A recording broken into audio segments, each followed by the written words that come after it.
Палякі пратэстуюць супраць мігрантаў. Колькі беларусаў атрымалі польскія пашпарты ў 2024 годзе. Які ўклад зрабілі мігранты з Украіны ў эканоміку Польшчы? Гэта падказ зроблена ў Польшчы пра польскую палітыку за зноў Максіма Кірыл, і мы пачынаем. Вучыце польскую мову ў школе польскі на так. Ад 0 да C1 або да экзамену B1. Зніжка 15% з кодам «Зроблена».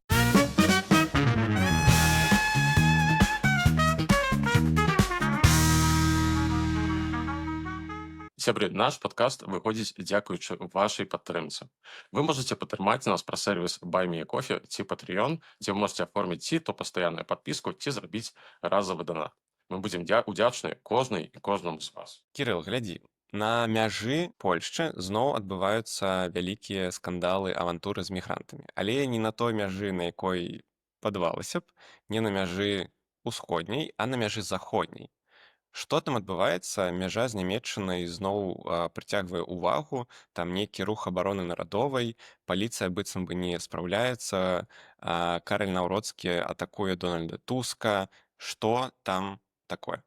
Так, сябры, ну, па-першае, прошу прабачыць, але сёння ў нас ёсць трэці чалавек, які ўдзельнічае ў нашым падкасце. Прабачце, мой песік сёння вельмі неспакойны, і мне даводзіцца трымаць яго на руках. Так, фактычна, у апошнія дні тэма міграцыі гучыць вельмі моцна, асабліва ў соцсетках. Адбываецца проста нават пэўная істэрыя. Вось, і гэтая тэма заняла, можна сказаць, нават першае месца, адсунуўшы тую тэму, якая была дагэтуль. То бок, так званыя фальсіфікацыі на выбарах прэзідэнта Польшчы. Уздоўж мяжы з Нямецчынай, з Германіяй, адбываюцца нават пратэсты. Пратэсты, якія ладзяць рух «Обраны граніц».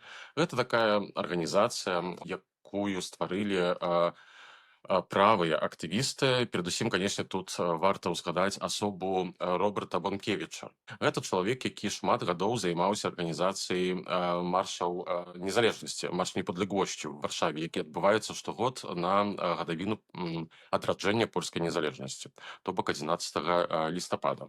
Гэты рух «Обороны граніц» пільнуе, сочыць за тым, каб нямецкія службы, перадусім, канечне, гэта паліцыя і памежнікі, не правозілі, не высылалі назад у Польшчу мігрантаў, якіх яны знайшлі, нелегальных мігрантаў, якіх яны знайшлі на тэрыторыі Германіі. Окей, але чаму менавіта зараз вось такая эскалацыя адбылася? Што там робяць вось гэтыя грамадзянскія патрулі? Як гэта ўсё звязана? Гэтая тэма гучала, дарэчы, і дагэтуль, і падчас кампаніі прэзідэнцкай, у кантэксце прэзідэнцкіх выбараў гэтая тэма таксама ўвесь час з'яўлялася. Тэма нелегальнай міграцыі, яна выкарыстоўваецца ўсімі правымі сіламі, дарэчы, па ўсёй Еўропе, так, то бок не толькі ў Польшчы, але і ў заходніх краінах таксама. Карані гэтай праблемы трэба шукаць яшчэ ў 2014-2015 годах. Вось менавіта тады, здаецца, адбыўся так званы грэх першародны, так, то бок з чаго ўсё пачалося. То бок гэта вось той гіганцкі міграцыйны крызіс, які здарыўся з Еўропай у сярэдзіне 10-х гадоў, падчас кіравання яшчэ Германіі спадарні Ангелы Меркель. Ось, і тая палітыка, якую яе ўрад праводзіў у той час, то бок палітыка адчыненых дзвярэй.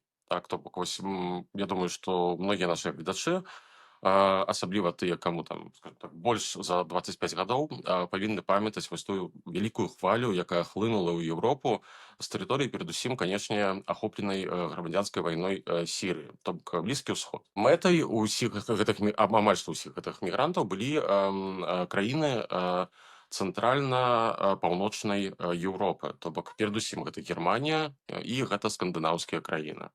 Вось, але хваля прайшлася па шматлікіх іншых краінах, напрыклад, па Венгрыі, прабачце. Так, і з таго моманту менавіта гэтая тэма вельмі моцна выкарыстоўваецца ўсімі ультраправымі правымі сіламі ў Еўропе, якія гуляюцца на страху перад людзьмі, якія вось вырашылі знайсці сабе месца для жыцця ў Еўропе, так. А часцей за ўсё гэта ўсё ж такі людзі з зусім іншых культур, перадусім гэта людзі з мусульманскіх краін, людзі з зусім іншым культурным кодам. То бок гэта вельмі лёгкі інструмент, які можна выкарыстоўваць. Казаць, што гэты страх беспадстаўны, таксама нельга, бо мы ўсе бачылі розныя выпадкі, у тым ліку і розныя атакі, тэрарыстычныя атакі таксама ў краінах заходняй Еўропы. На шчасце, у Польшчы гэтага ўсяго не было і будзем спадзявацца, што ніколі і не будзе. Вось і ўсё ж такі праз тое, што шляхі гэтых людзей, якія вось прыбывалі ў Еўропу, праходзілі праз паўднёвыя краіны, поўдзень ад Польшчы, то Польшча з гэтым не сутыкнулася. То бок людзі ў Польшчы вельмі часта нават ніколі і не бачылі вось такіх мігрантаў у сваіх гарадах, асабліва ў малых гарадах, так. Ўсё ж такі ў вялікіх гарадах мы маем значна большы культурны мікс. Вось і гэты страх ён распальвае вось такія пачуцці сярод людзей. Ну давай так, я зноў не хачу, каб мы гучалі так, што нелегальная міграцыя гэта заўсёды тэрарызм. Не, абсалютна, Бо канечне, абсалютна не, але гаворка ідзе пра страх. Пра страх, што вось ну нават вядома, што абсалютна нельга казаць, што 100% вось гэта раўно гэта. Так, жыццё і наш свет ён не чорна-белы. Паміж чорным і белым колерам ёсць яшчэ шмат адценняў шэрага. Так. Вось, але менавіта вось такі канструкт, то бок нелегальная міграцыя раўно там тэрарызм, злачынства і гэтак далей. Вельмі лёгкі інструмент для таго, вось каб гэта так усё склеіць, падаць людзям у выглядзе нейкай кароткай інфармацыі. Ну і канешне, шмат хто з людзей у гэта верыць. Окей, давай зноў-такі да сучаснага выпадку, бо я так разумею, ўсё пачалося з таго, што польская паліцыя прывезла назад у Польшчу групу мігрантаў з Афганістана.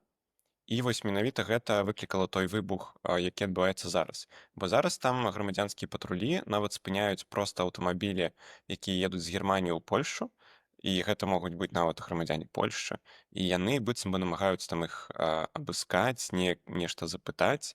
І я бачу шмат пастоў у соцсетках, дзе людзі проста баяцца і запытваюць быццам бы, ну, а дзе паліцыя і стража гранічна. Гэты выпадак адбыўся на мосце ў горадзе Słubice, на мяжы Германіі і Польшчы, дзе фактычна вось такі грамадзянскі патруль абыватэльскі заўважыў, што нямецкая паліцыя прывезла там двух ці трох людзей, грамадзян Афганістану. Іх дэпартавалі ў Польшчу. І вось і памежная служба Польшчы іх павінна была прыняць. Ну і адбылася, скажем так, вербальная сутычка. Так, вядома, да фізычных там чынаў не дайшло, на шчасце. Вось.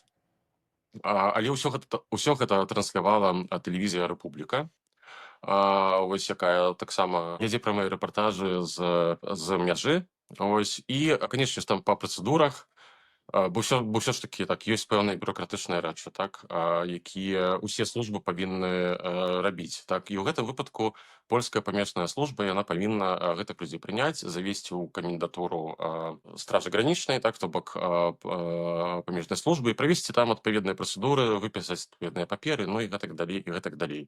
Пры гэтым, канешне ж, грамадзянскі патруль стаяў на тым, што трэба проста зрабіць так званы пушбак, так, то бок проста не прыняць.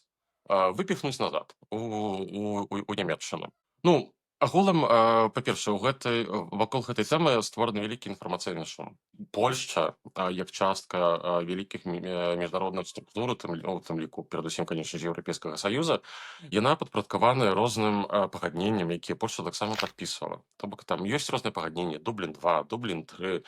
Так, ну, то бок, напрыклад, што краіны, якія там, скажем так, у сярэдзіне Еўрапейскага Саюза могуць высылаць нелегальных мігрантаў, першай краінай для якіх была, напрыклад, Польшча. Так, іх высылаюць. Як гэтыя людзі патрапілі перад гэтым у Польшчу? Ну, мы можам здагадвацца, бо мы ведаем, які крызіс адбываецца на мяжы.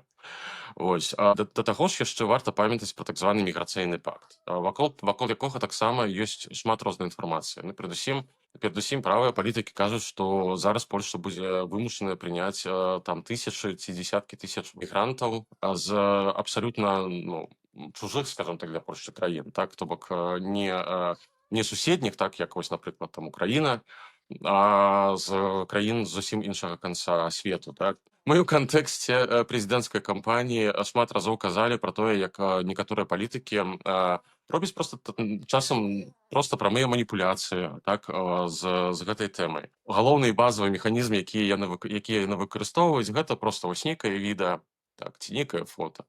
Часам гэтае фота можа быць нават не зроблена ў Польшчы, але з тэкстам, які амаль паўсюль заўсёды аднолькавы. Там, то бок канструкт тэксту прыкладна такі. Вось глядзіце, ўжо пачалося. На гэтых здымках, на гэтых відэа можна бачыць проста нейкіх людзей з інным адценнем скуры, якія там, не ведаю, сядзяць недзе ў парку ці ідуць недзе па вуліцы. Так, і што вось паказваецца, што ўжо ёсць нейкая вялікая хваля мігрантаў. Так што вось нас ужо заліваюць проста. І гэта ўжо нагадвае проста гістарыю.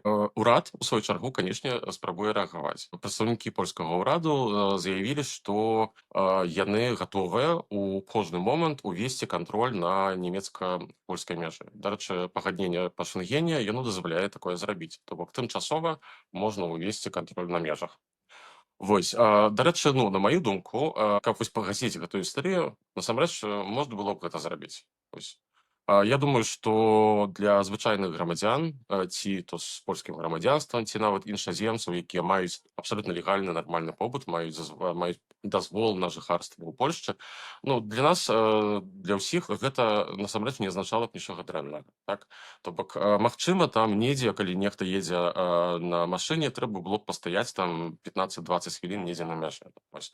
Але для супакою, скажем так, грамадства, магчыма, проста варта сапраўды разважыць вось такі, сур'ёзны, але ўсё ж такі крок. Бо словы ў дадзены момант, на маю думку, проста перастаюць ужо працаваць, людзі не вераць. Дарэчы, вось ты вельмі добра пазначыў, што гэтыя, скажем так, нефармальныя арганізацыі, вось рух абароны граніц, таксама гэтыя грамадзянскія патрулі, яны ўжо пачалі займацца проста патруляваннем. Так вось, яны спыняюць машыны, аўтобусы на мяжы, правяраюць дакументы. А падставы нейкай законнай у іх на гэта, канешне ж, няма. Гэта не нейкія службы, так, праверыць дакументы могуць службы.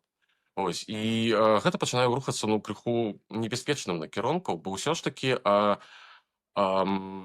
не заўсёды варта даваць вось такую механізм улады звычайным людзям. Такім чынам можа вельмі хутка дайсці да з'яўлення нейкіх парамілітарных арганізацый, так, як гэта было ў 30-е гады, дарэчы, якія будуць прымаць на сябе самазванча, канешне ж, бо ніхто ім фармальна гэтага не дасць, будуць прымаць на сябе пэўныя функцыі, якія павінна мець усё ж такі афіцыйная ўлада. На мою думку, так, трэба ураду Дональда Туску трэба сапраўды разважыць вось такія крокі. Ці правільна я разумею, што гэта ўжо такая прэ-кампанія да парламенцкіх выбараў у тым ліку? Я памятаю, што падчас, здаецца, стрыму падчас першага тура галасавання на выбарах прэзідэнта я ўжо абвесціў, што вось, сябры, пачалася кампанія перад наступнымі парламенцкімі выбарамі, якія, згодна з раскладам, павінны адбыцца ў 27 годзе. Але мы памятаем, так, што ёсць верагоднасць, і яна абсалютна далёка не нулявая, што гэтыя выбары будуць раней. І так, ты маеш рацыю, гэтая тэма відавочна будзе галоўнай.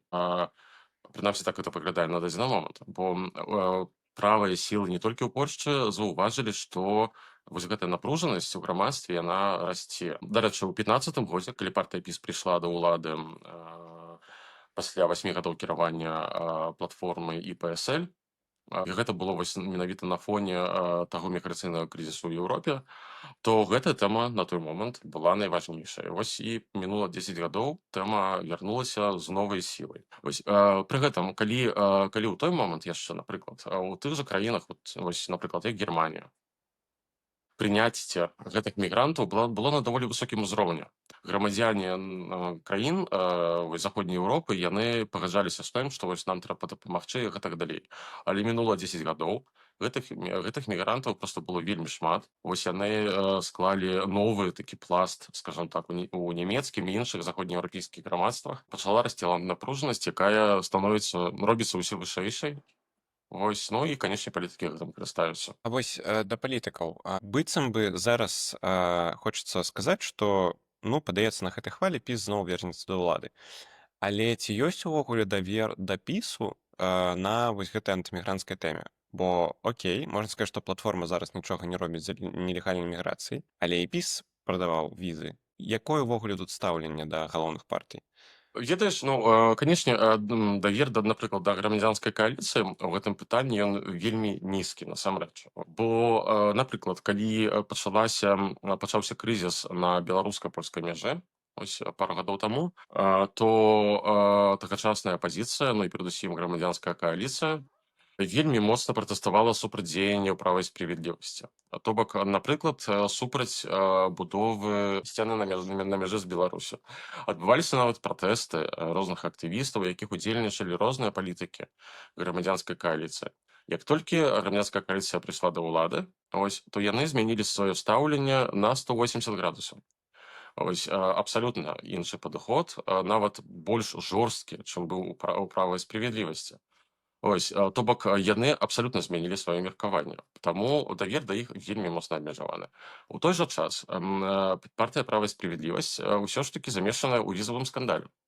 Дарэчы, на кангрэсе права і справядлівасці, які адбыўся ў суботу, пра які мы паразмаўляем праз пару хвілін, Ярослаў Качынскі сказаў, што вось так, гэта вось менавіта тая афера, якая нам вельмі моцна пашкодзіла, але пры гэтым ён вельмі моцна занізіў значэнне гэтай аферы, назваўшы яе аферкай такой, ведаеш, што яна вось што ўсё насамрэч было надумана.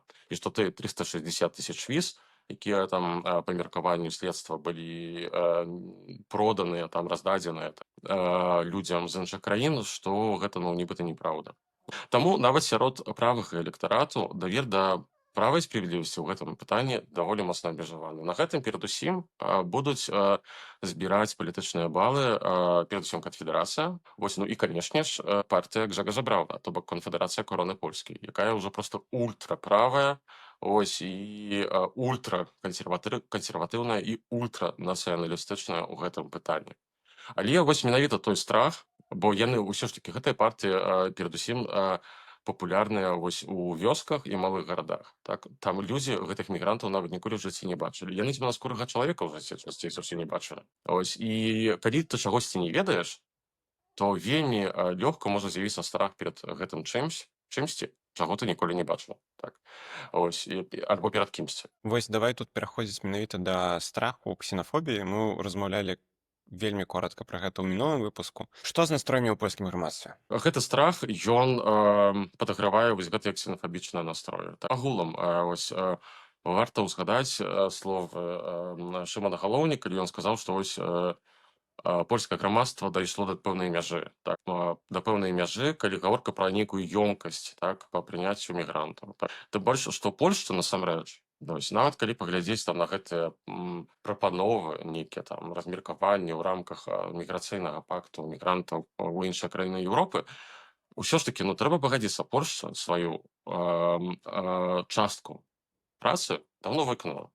Бо Польшча прыняла на сябе галоўны удар, калі гаворка ідзе пра хвалі бежанцаў з ахопленай вайной Украіны. І гэта падкрэсліваюць і правыя палітыкі, і левыя палітыкі таксама у Польшчы. Калі краіны заходняй Еўропы гэтага не бачаць, то, прабачце, яны проста прывядуць да таго, што ў нейкі момант яны прачнуцца з Польшчы, якая будзе вельмі еўраскептычнай краінай. Гэта ім таксама трэба разумець. І прынуждаць Польшчу вось у гэтым пытанні гэта сапраўды абсалютна тупіковы шлях. Прабачце мне, калі ласка, але гэта маленькая жывёла сёння вырашыла проста быць галоўнай зоркай нашага падкасту. Яна таксама выказваецца па тэме мігрантаў, бо Так, і яму гэта тэма не падабаецца, гэта бачу. Окей, але якія настроі? Ці ёсць у нас нейкія даследаванні пра меркаванні поляк і палякаў? Так, цягам апошніх некалькіх месяцаў рабілася некалькі даследаванняў. Сказаць можна, канечне ж, пра найбольш свежае. Яно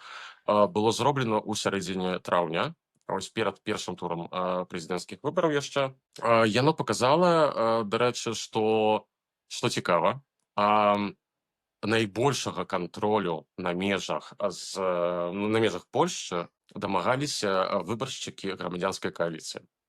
Ось, дарэчы, права і справядлівасць было толькі, здаецца, на 4 месцы. Але пры гэтым, калі выбаршчыкаў запыталі, што яны думаюць пра абмежаванне колькасці мігрантаў у Польшчы ці пра зніжэнне колькасці мігрантаў у Польшчы, то тут уже на першым месцы былі выбаршчыкі права і справядлівасці. Наколькі я памятаю, 25% з іх выказаліся у падтрымку такога падыходу. Так што нам трэба ўжо проста нават не тое, каб абмежаваць, але нават знізіць колькасць эмігрантаў у Польшчы. Але пры гэтым, калі я чытаў яшчэ такое больш разгорнутае меркаванне людзей, якія гэтае даследаванне рабілі, то яны казалі, што пры гэтым бачна, што польскае грамадства агулам ставіцца да мігрантаў усё ж такі ветліва, асабліва калі гэтыя мігранты з краін культурна блізкіх. Скончваем тэму нелегальнай міграцыі і пераходзім да перавыбараў у ПіС. Нечакана Ярослаў Качынскі зноў стаў прэзэсам. Праз кароткую паўзу новая тэма. Вучыце польскую мову ў школе польскі на так. Ад 0 да C1 або да экзамену B1. Зніжка 15% з кодам «Зроблена». Кірыл, ты ўзгадваў канвенцыю ПіС. Распавядзі, што там адбылося і пра галоўную падзею гэта перавыбары Ярослава Качынскага. Так, сябры ў суботу у горадзе Пшысуха, маляўнічы гарадочак на поўдні Мазавецкага ваяводства, які знаходзіцца паміж двума важнымі, скажем так, электаральнымі цэнтрамі для права і справядлівасці, то бок паміж горадам Коньскі і паміж Радамам, адбыўся чарговы кангрэс права і справядлівасці, на які з'ехалася больш за 1500 дэлегатаў.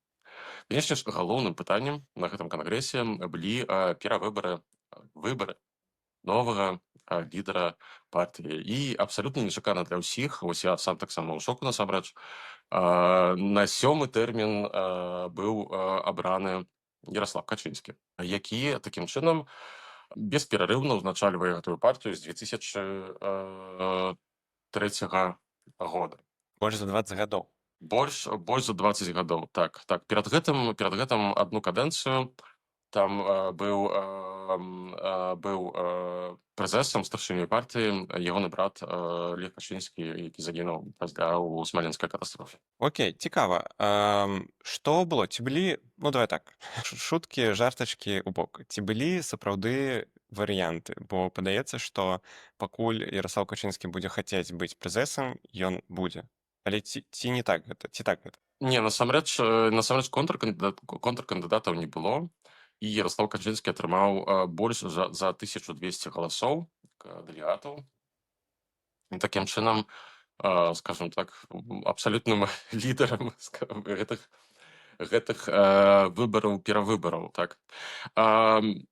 Так, усё выглядае так, што пакуль Ярослав Качынскі будзе адчуваць, што ў яго ўсё яшчэ ёсць сілы, перадусім, трэба памятаць, што Ярославу Качынскаму нядаўна споўнілася 76 гадоў. То бок гэта ўжо такі, сталога ўзросту чалавек. Але апошнія падзеі, перадусім вынік прэзідэнцкіх выбараў паказаў, што ў гэтага чалавека абсалютна нельга спісваць на пенсію. Дарэчы, і мы гэта падкрэслівалі ў нашым выпуску на каляды. Так, калі мы абвесцілі Ярослава Качынскага чалавекам года па версіі нашага падкасту. Слухай, ў гэтым годзе зноў прыйдзецца называць яго чалавекам года. Ведаеш, так, у гэтым годзе Ярослав Качынскі дакладна будзе сярод лідараў гонкі за гэтае, насамрэч, вельмі важнае званне. Чалавека года па версіі «Зроблена ў Польшчы».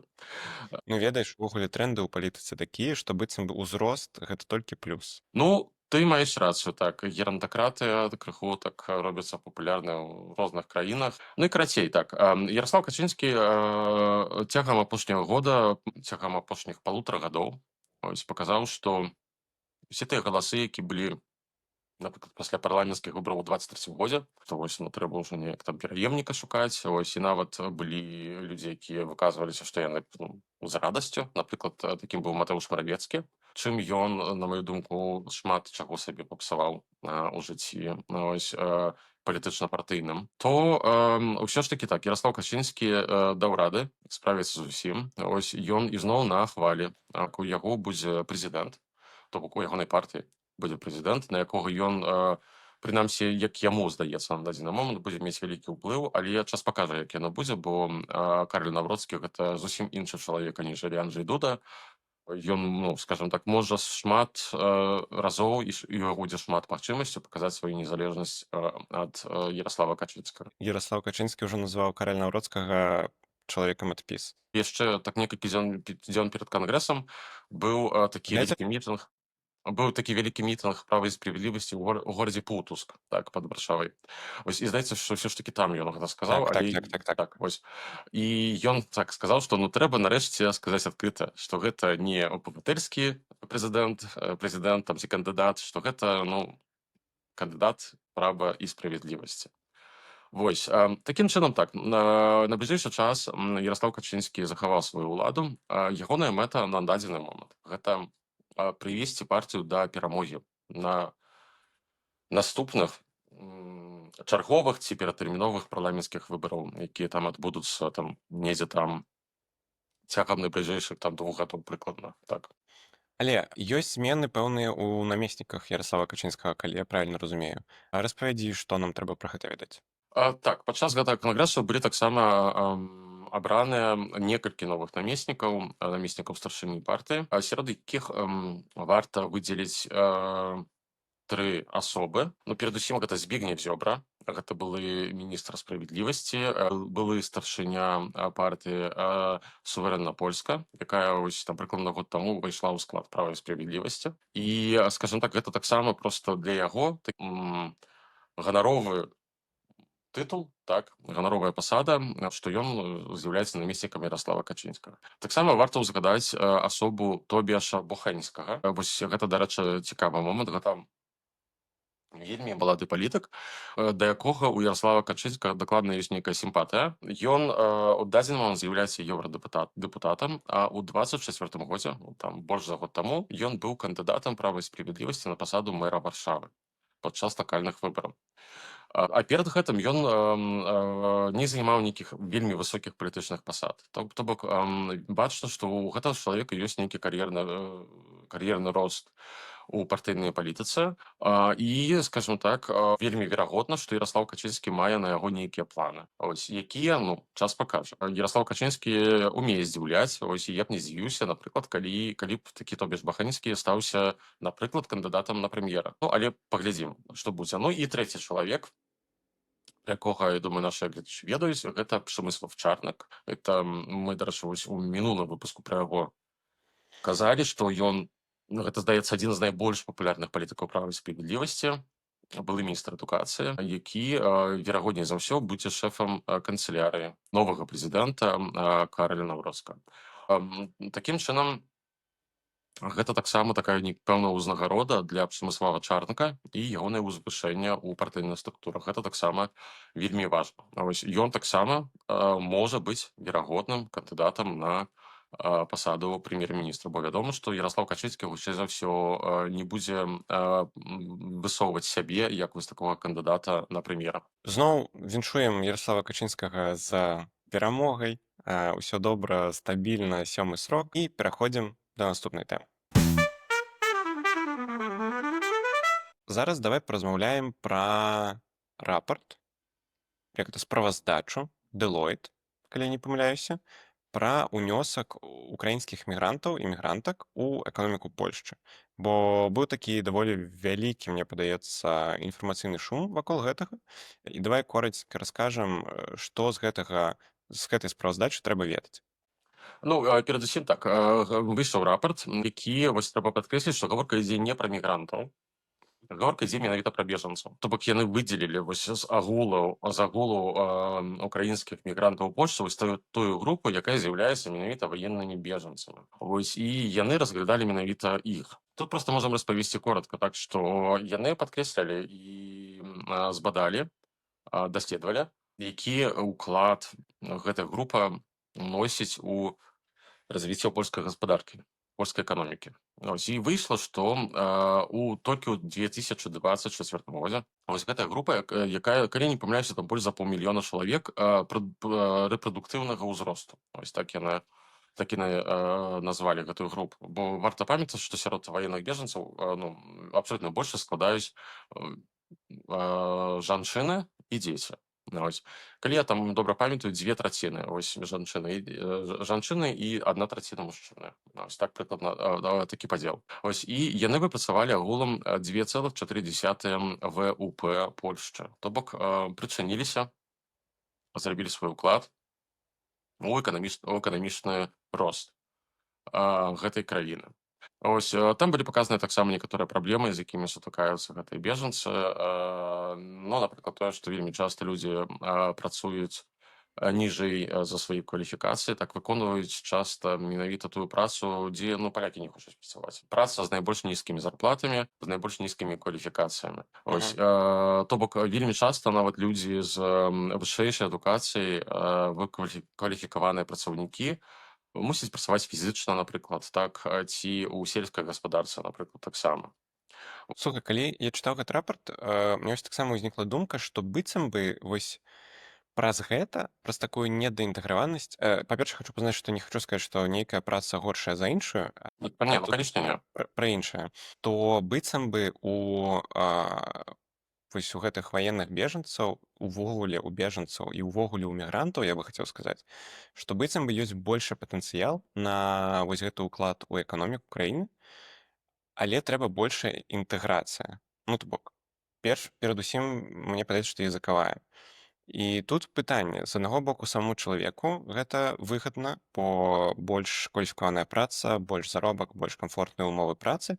З іншага боку, краіне гэта таксама цікава, бо больш там рэлевантны месца займае чалавек у працы, тым больш ён прыносіць, не ведаю, дабрабыту, карысці проста, не ведаю, можа адкрыццё нейкае зробіць. Так, ты маеш рацыю. У гэтым рапарце, дарэчы, было падкрэслена, што яны параўналі вось ваенных бежанцаў з украінскімі мігрантамі менавіта працоўнымі.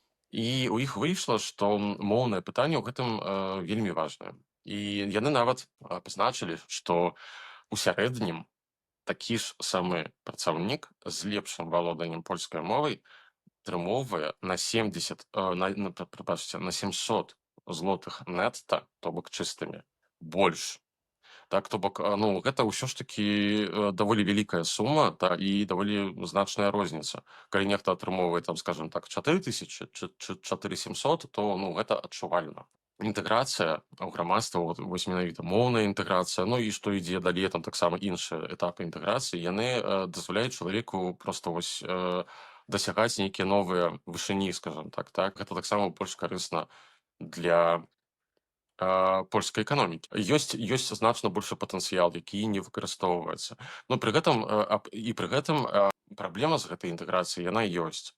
Ось і мы ўжо некалі там таксама размаўлялі на гэты конт, што ўсё ж такі людзі, якія з'яўляюцца ваеннымі бежанцамі, яны часта не звязваюць сваю будучыню настолькі моцна з гэтай краінай. І увесь час адчуваюць, што яны тут тымчасова. Ну, прынамсі, вялікая частка з іх, яна знаходзіцца ў рэжыме такім стенд-бай. І частка з іх дакладна хоча проста вярнуцца да хаты, так, і працаваць у сваёй краіне, жыць у сваёй краіне.